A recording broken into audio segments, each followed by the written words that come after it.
श्रीमन्मदनगोपालं वृन्दारणे पुरन्दरं श्रीगोविन्दं प्रपद्ये वीणाकारकं वन्दे मुकुन्दमरविन्दलायताक्षं कुन्देन्दुशङ्खदशनं शिशुगोपवेशम् इन्द्रादिदेवगणवन्दितपादपीठं वृन्दावनालयमहं वसुदेवसुतं नवजलधरवर्णं चम्पकोद्भासिकरणं विकसितनलिनास्यं विस्फुरन्मन्दहास्यं कनकरुचिदुकूलं चारुवर्हावचूलं कमपि निखिलसारं नौमि गोपीकुमारं वंशीविभूषितकरान्नवनीरदाभात् पीताम्बराधरुणबिम्बफलाधरोष्ठात् पूर्णेन्दुसुन्दरमुखादरविन्दनेत्रात् कृष्णात् परं किमपि तत्त्वमहं न जाने। ध्यानाभ्यासवशीकृतेन मनसा तन्निर्गुणं निष्क्रियं ज्योतिः किञ्चन योगिनो यदि परं पश्यन्ति पश्यन्ति ते अस्माकं तु तदेव लोचनचमत्काराय भूयाचिरं कालिन्दी भुवनेषु यच्छ्रुतन्नीलं नभो धावति श्रीः।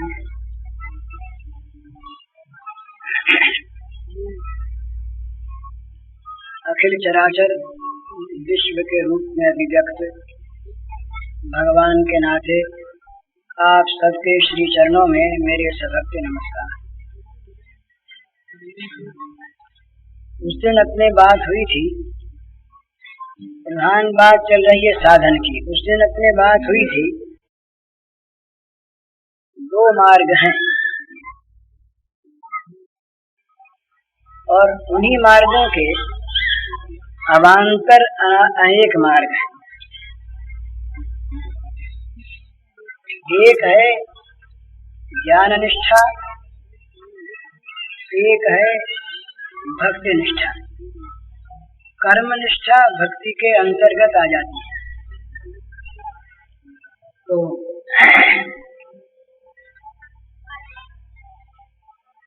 एक में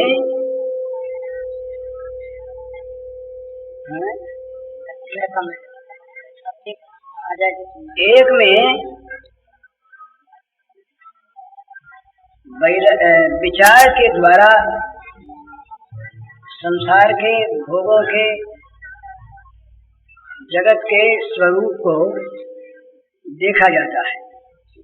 उसे कहते हैं नित्यानित्य वस्तु विवेक। कौन सी चीज नित्य है, कौन सी अनित्य है, कौन सी सत्य है, कौन सी असत्य है, कौन सी वस्तु ग्राह्य है, कौन सी त्याज्य है। विवेक के द्वारा जब ये निष्पन्न हो जाता है कि जगत अनित्य है, जगत असुख है, जगत असत है, जितने भी जगत के इस लोक और परलोक के भोग हैं वे सब के सब अनित्य असुख हैं, बल्कि दुख योनि है, दुखों के उत्पादक हैं। तो ये विवेक जब जागृत हो जाता है तब असत से असुख से मन हट जाता है। इसी का नाम है वैराग्य। विवेक होने पर वैराग्य होगा ही, ये निश्चित बात है।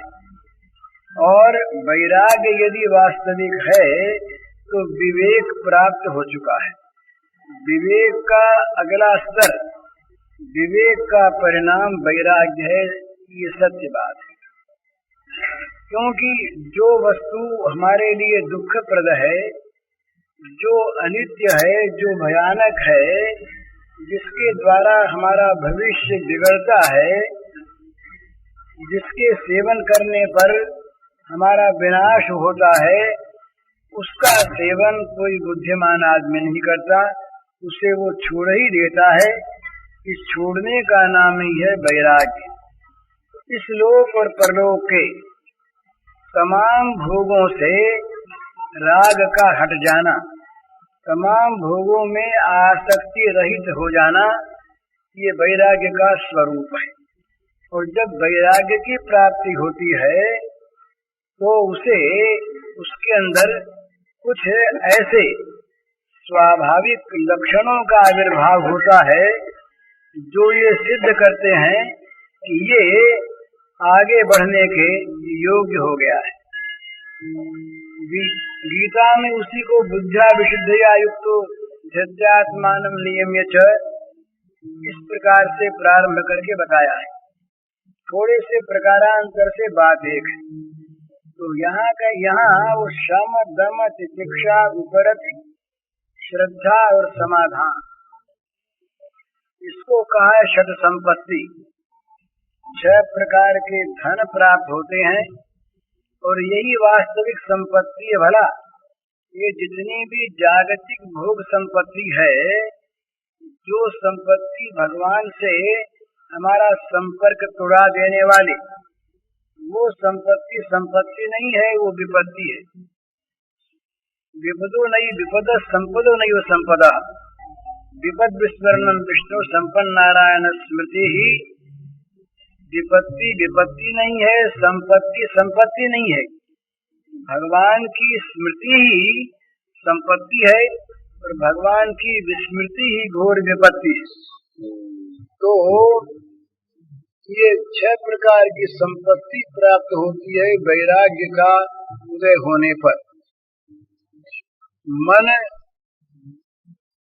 शांत हो जाता है, मन विषयों की तरफ दौड़ना बंद कर देता है, इंद्रियां नियंत्रित हो जाती हैं, द्वंद्वों के सहन में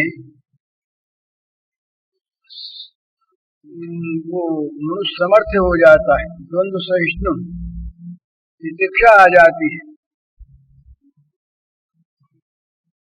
और भोगों के सामने रहने पर भी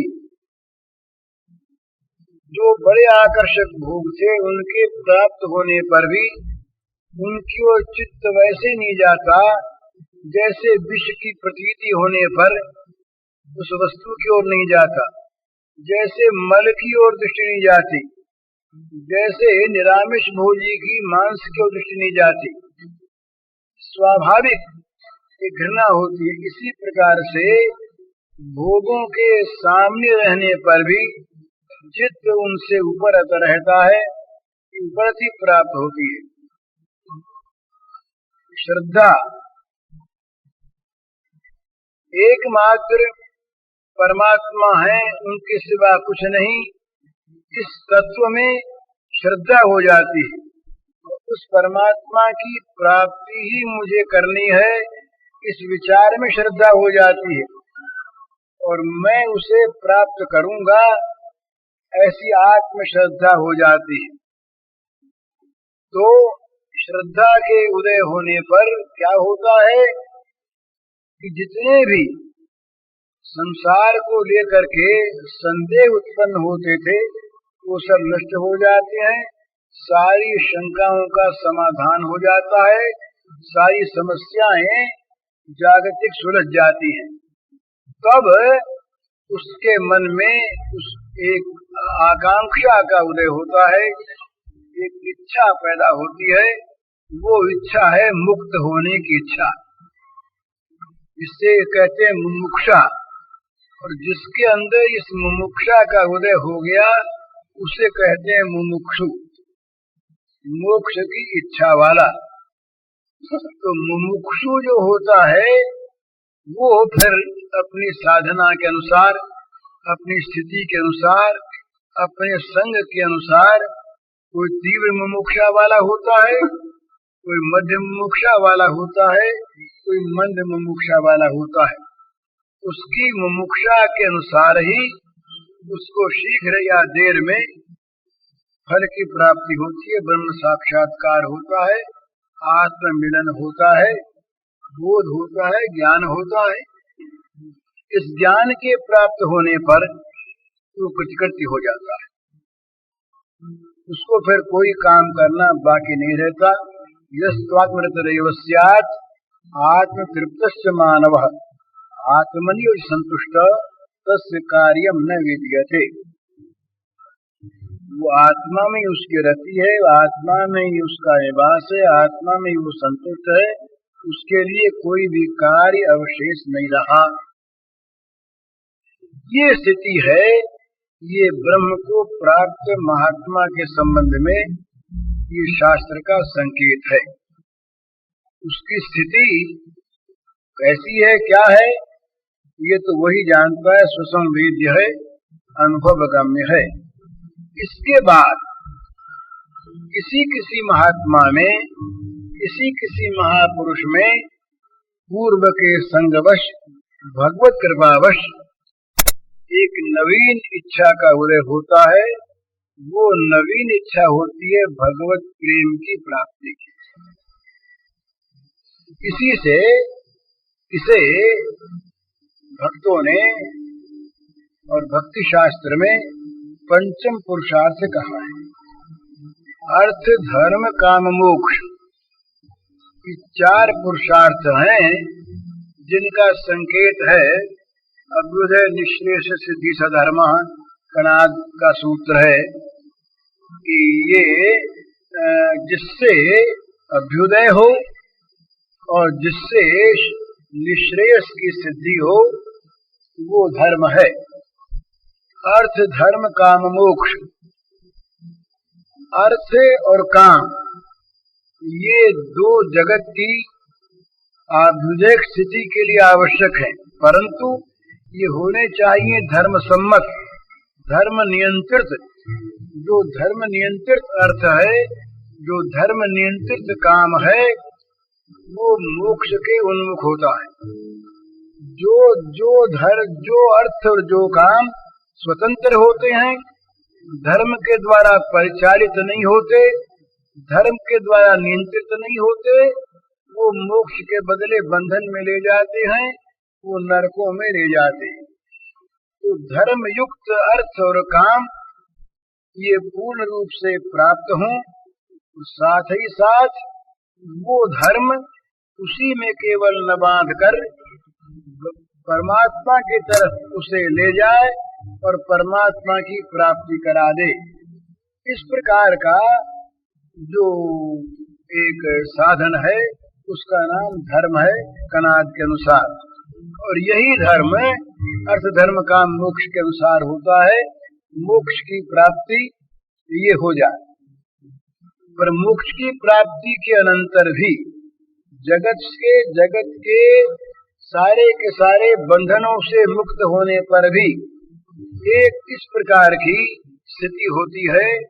अगर कहीं किसी प्रकार से भगवान के गुण सौंदर्य, रूप सौंदर्य, माधुर्य, इसका किसी प्रकार से उसे संपर्क हो जाता है तो क्या होता है, आत्मा रामाश्च मुनयः निर्ग्रंथा अपिरुक्रमे कुर्वन्त हेतु की भक्ति मिथ्यम भूत गुणो हरि। भगवान में कुछ ऐसे दिव्य गुण हैं, गुणों की तरफ ये जो तीनों गुणों के गुण हैं, इनकी तरफ आत्मा राम मुनि आकर्षित नहीं होता। वो वैकुंठ में ये सनकादि मुनि गए और भगवान श्री नारायण के वो माला में, वो दिव्य माला में जो तुलसी, दिव्य तुलसी थी, उसकी गंध उनकी नासिका में पहुंची और वे विमोहित हो गए। जो ब्रह्मविद वरिष्ठ हैं, वे क्या केवल ये नासिका को मुग्ध करने वाली जो गंध है, जो विषय है एक, क्या उस विषय में भी मुग्ध हो गए? उस भगवान के सौंदर्य को देख करके, और ये भीष्माचार्य तक, भगवान व्यास तक, ब्रज की बात छोड़िए, ब्रज में तो ये अत्यंत मधुरतम है ही, लेकिन ये द्वारिका में, मथुरा में इनके रूप सौंदर्य को देख करके बड़े बड़े ऋषि मुनि विमोहित हो जाते थे, मुग्ध हो जाते थे। निर्निमेष नेत्रों से वो देखने लगते थे, आंखों की टकटकी लग जाती थी, नेत्रों से प्रेमाश्रुपात होने लगते थे भगवान राम के रूप को देख करके। जनक महाराज विमोहित हो गए। इन्हीं बिलोकत अति अनुरागा, बरबस ब्रह्म सुखई मन त्यागा, सहज विराग रूप मन मोरा, थकित हो तजिम चंद चकोरा। ये क्या राजकुमारों के चमड़ी का सौंदर्य था? वो चर्म का सौंदर्य था जिसको देख करके जनक विमुग्ध हो गए। और जनक के मन में प्रश्न उठा कि नेत नेत कई निगम जो गावा, उभय रूप धरि सोई की आवा। जनक प्रश्न करते हैं कि जिसको वेदों ने नेति नेति कहकर जिसका बखान किया, ये भी वो नहीं, ये भी वो नहीं, ये भी वो नहीं, सबका निषेध किया जिसने, वही सबके निषेध के बाद जो बच रहने वाला ब्रह्म तत्व है, क्या वही दो रूपों में तो नहीं आ गया? ये प्रश्न आए, ये प्रश्न किया उन्होंने। जनक महाराज ने विश्वामित्र से क्यों किया? अपनी स्थिति देखकर कि सहज विराग रूप मेरा मन है, वो मेरा मन भी इनको देख करके और वो इनमें लग गया। थकित हो जिम चंद चकोरा, और इन्हीं बिलोकत अति अनुरागा, इन्हें देखते ही मेरे मन में इतना अनुराग उत्पन्न हो गया, प्रेम की इतनी बाढ़ आ गई कि मेरे मन ने इच्छा न रहने पर भी इस समय ब्रह्म सुख का परित्याग कर दिया इस सौंदर्य सुख के सामने। ये सौंदर्य क्या भौतिक सौंदर्य है? ये सौंदर्य क्या भोग सौंदर्य है? ये सौंदर्य क्या बाहरी रूप सौंदर्य है? ये सौंदर्य है दिव्य सौंदर्य जो आत्मा नाम मुनियों के मन को भी खींच लेता है। तो कहीं कहीं भगवान का गुणगान, भगवान का चरित्र गान, भगवान का रूप सौंदर्य, माधुर्य, गुण सौंदर्य इत्यादि का जब किसी महात्मा को, आत्मा राम मुनि को संस्पर्श प्राप्त हो जाता है, संपर्क प्राप्त हो जाता है, तो वो जिसके कोई कामना नहीं है, कोई वासना नहीं है, ऐसा निर्वासनिक महात्मा, अमलात्मा परमहंस मुनि, ये अमलात्मा परमहंसों को ये प्रेम दान देने के लिए भगवान की लीलाएं हुआ करती हैं, तो उनके मन में भी प्रेम की आकांक्षा उत्पन्न हो जाती है।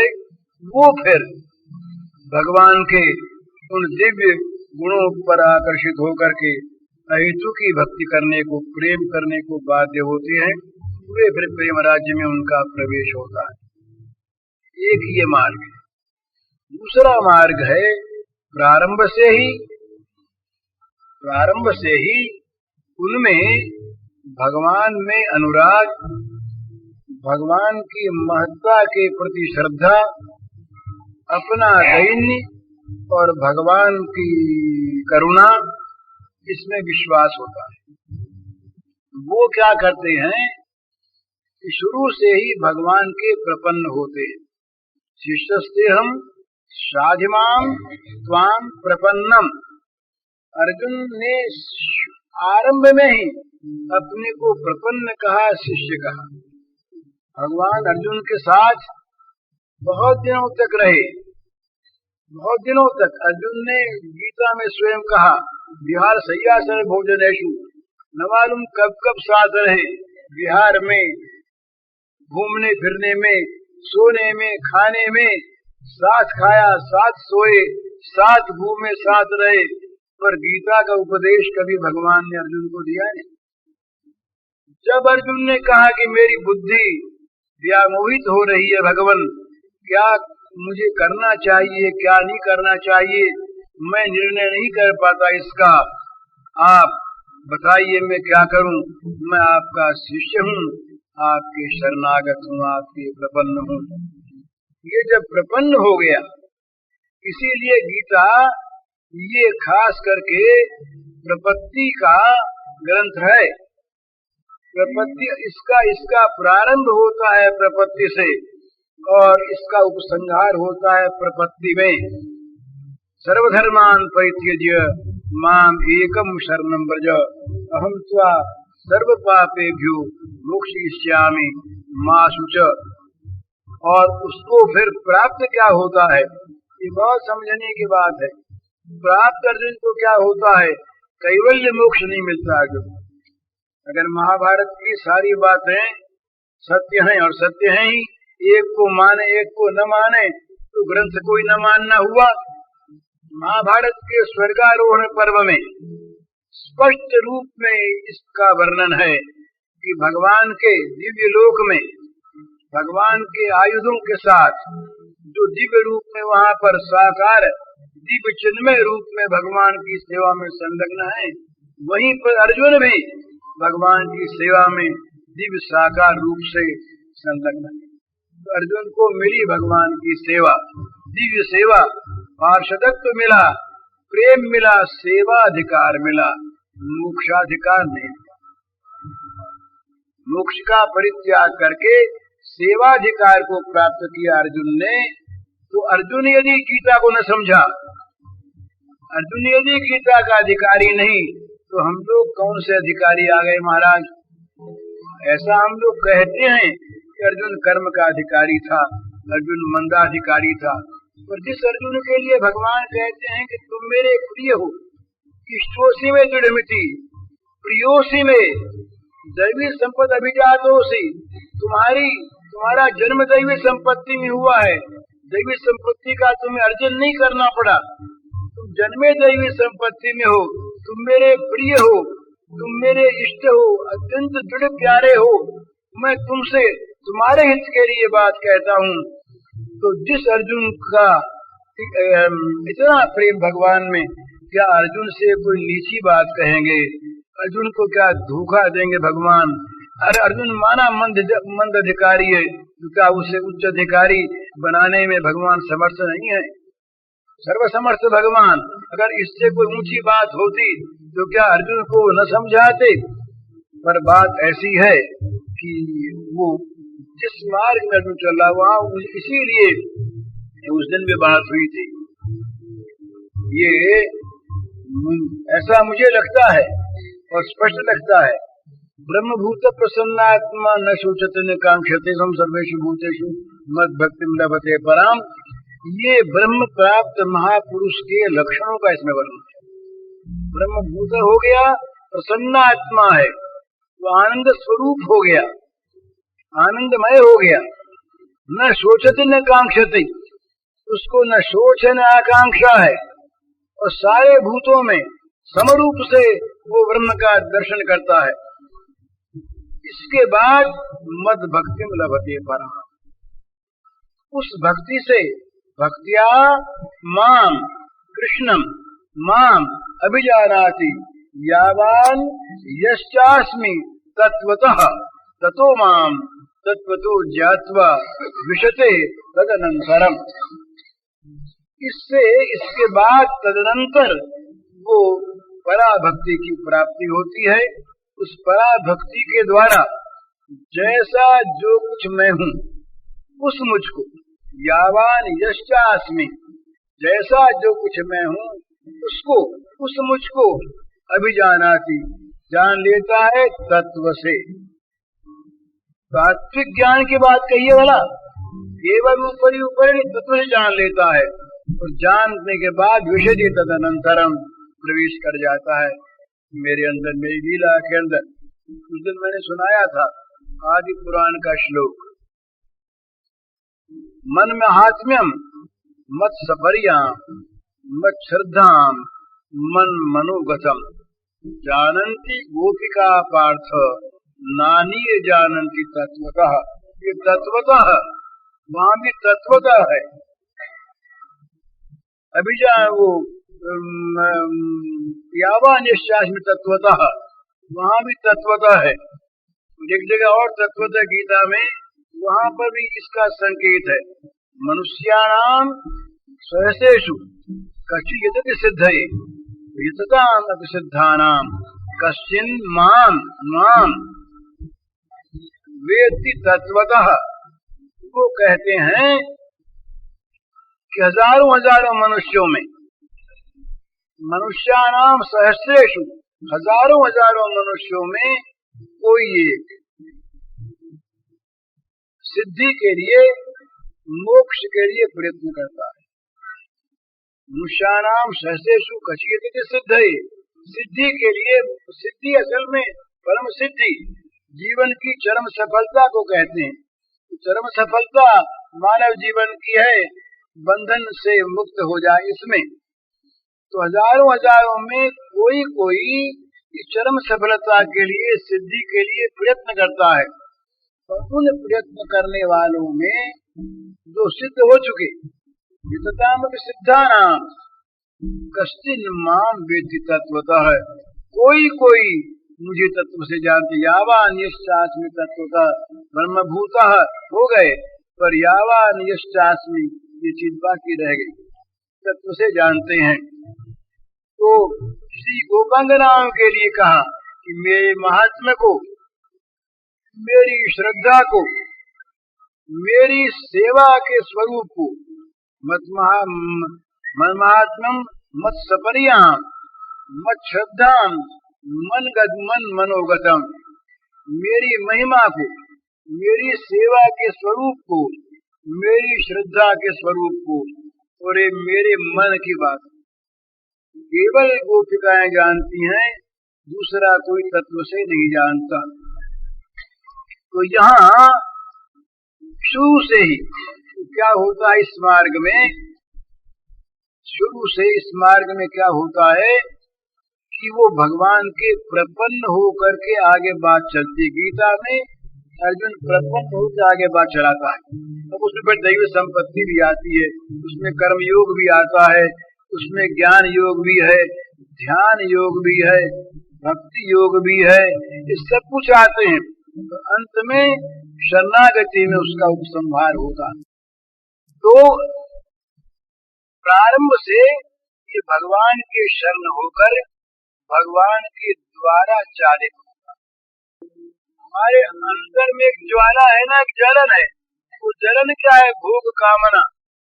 जग जांचिए को जांचिए जो चिए जांचिए जान की जान ही रे, यही जांचत जांचक का जरी जाए, जो जारत जोर जहां नहीं रे।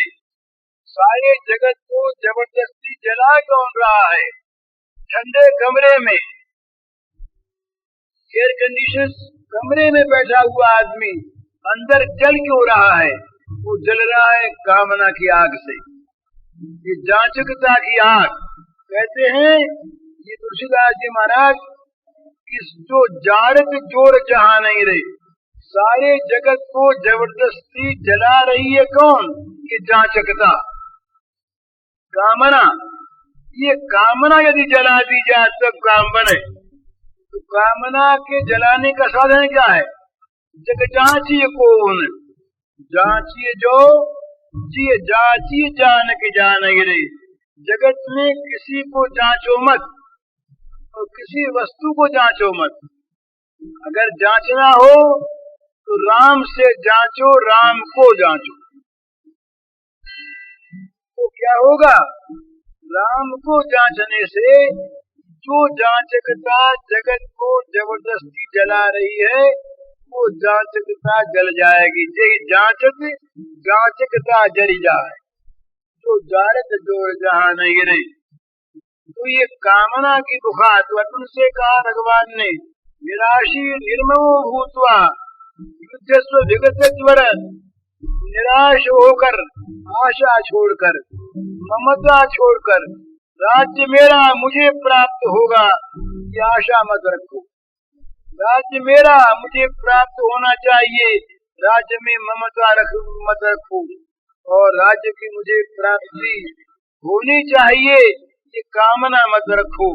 और लड़ो तो क्यों लड़े, बस तदर्थम कर्म कर्म कौनते संग समाचर, भगवान की सेवा के मेरे लिए तो क्या करें? हम कर्म करके, कर्म करो और मुझ में छोड़ के चले जाओ। सर्वाणि कर्माणि मयि सन्न्यस्य अध्यात्म चेतसा, मुझ में मन जोड़े हुए जो कर्म करो सारे कर्म मुझे छूटते चले जाओ। यही बात आगे कही, तस्मात् सर्वेषु कालेषु माम अनुस्मर युध्य च, सारे निरंतर तुम मेरा स्मरण करते हुए मन बुद्धि मुझ में रख, मयि अर्पित मनो बुद्धि, तुम युद्ध करो तो तुम्हें मेरी प्राप्ति होगी। तो ये अर्जुन हो गए प्रपन्न। प्रपन्न होने के बाद इनके संचालन का भार भगवान ने ले लिया।